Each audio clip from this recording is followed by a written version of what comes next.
Sino ba tong kutong lupang itong pinagkatiwala na agad ni boss? Tapang-tapangan sa harap ni boss yan. Kaya binigyan agad ng toka. O baka kinamot yung likod ni boss. Kaya yun, bumigay.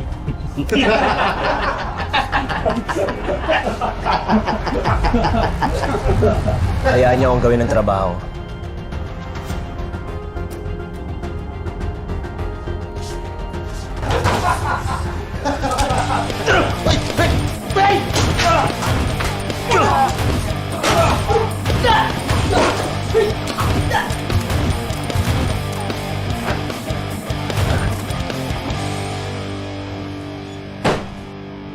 Mahusay kang mamaril ah.